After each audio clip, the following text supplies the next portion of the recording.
So dear my student, good morning and प्रणाम। अभी तक हमने सीरीज में एनसीईआरटी के सारे इंपॉर्टेंट क्वेश्चन और पूरी एनसीईआरटी बुक के सरफेस एरिया वॉल्यूम के सारे क्वेश्चन हम कर चुके थे। अब हम आते हैं जो बोर्ड में 2024 के जो इंपॉर्टेंट क्वेश्चन लगते हैं, मेरे को जो लगता है एमसीक्यू तौर पे आ सकता है, हम उस क्वेश्चन की ओर आगे बढ़ते हैं। पहला क्वेश्चन बेटा अपने से कहता क्या है कि एक आपको रेक्टेंगुलर शीट दे रखा है, ठीक है। इस रेक्टेंगुलर शीट में जिसकी डायमेंशन आपको 40 सेंटीमीटर और 22 सेंटीमीटर दे रखी है, ठीक है। अब जैसे हम एक ड्रॉ करते हैं, इसमें आपका नीचे वाली जो साइड है इसका 22 सेंटीमीटर देता है और ऊपर वाली जो साइड है वो 40 सेंटीमीटर देता है। इसे कहता क्या है, हमने एक रेक्टेंगुल एक हमने सर्कुलर होलो सर्कुलर सिलेंडर बनाया। अब हमने देखो बनाने के बाद इसकी जो हाइट रही थी वो 40 सेंटीमीटर की है। अगर सर्कुलर शेप का ऐसे बनाया, समझना आप, तो अगर सर्कुलर शेप का ऐसे आप बनाते हो तो इसमें 22 सेंटीमीटर आपका सरकमफ्रेंस होगा, क्योंकि सर्कल है तो दैट इज 22 सेंटीमीटर का आपका सरकमफ्रेंस है। इसका सरकमफ्रेंस का सर्कल का फॉर्मूला क्या होता है बेटा, 2 पाई आर। Got it. अब 2 से 22 कटा 11 बार पे, 11 इज इक्वल टू पाई की वैल्यू होती है बेटा 22/7 इंटू आर। 22 के टेबल 11 के टेबल में 22 कटा 2 बार पे, तो इधर क्या है, इधर बचा 1, 2/7 इक्वल इंटू आर।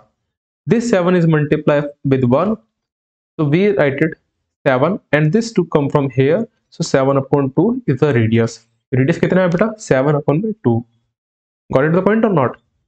तो हमारा देखो 7/2 और 7/2 क्या होता है बेटा 3.5। इसका माध्य करेंगे तो क्या आएगा, 3.5 आ जाएगा। अब हम मूव करते हैं सेकंड क्वेश्चन पे। आप इसे एक बार खुद ट्राई करो, फिर सॉल्व करते हैं। Now the radius of the circle is same as the side of a square. अगर हम एक सर्कल ऐसे बनाते हैं, सर्कल बनाने के बाद जो इसकी जो रेडियस होगी वो एग्जैक्टली बराबर होगी एक स्क्वायर के साइड के बराबर। तो क्वेश्चन ने पूछा इन दोनों को जो पेरीमीटर का जो रेशियो होगा वो कितना होगा, वो बताने का अपने को। तो पेरीमीटर का अगर मैं एरिया की बात करता हूं तो बेटा क्या आएगा बताओ, पेरीमीटर, ठीक है, perimeter of a circle upon perimeter of a square. Got it the point और नॉट, ठीक है।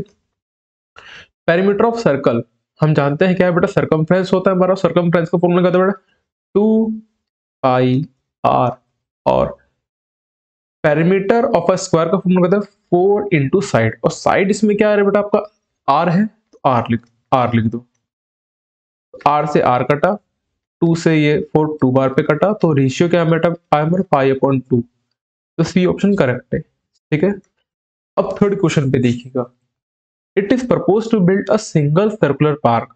एक प्रपोज करा गया एक सिंगल सर्कुलर पार्क बनाया जाए जो कि बराबर होगा दो अलग अलग सर्कल के एरिया के बराबर।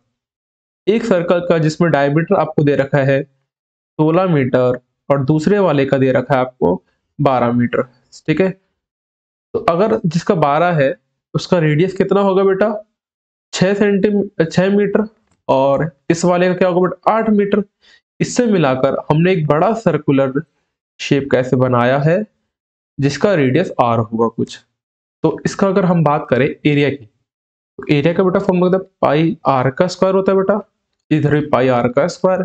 अब दोनों में पाई आर का स्क्वायर हमने लगाया, बट रेडियस तो दोनों में डिफरेंट है ना, तो इधर हम 1 कह देते हैं, इधर नीचे 2 कह देते हैं।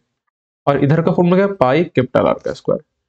और इक्वेशन में देखो घूर के कॉमन क्या दिखाई देता है, कॉमन क्या आ रहा है बेटा, पाई कॉमन है, r1 का स्क्वायर प्लस का r2 का square equals to pi R का स्क्वायर। पाई से पाई कटा, r1 की वैल्यू कितनी दे रखी है आपको बेटा बताओ, r1 की वैल्यू है हमारे 6 का स्क्वायर 36, और r2 बेटा कितना है 8, 8 का स्क्वायर करेंगे तो कितना आएगा 64 इक्वल्स टू आर स्क्वायर। इन दोनों को प्लस करो तो कितना आएगा 100। अब बताओ किसी का स्क्वायर अगर 100 होगा तो रेडियस कितनी आएगी 10 आएगी कि नहीं आएगी, तो 10 मीटर क्या हमारे इसकी रेडियस।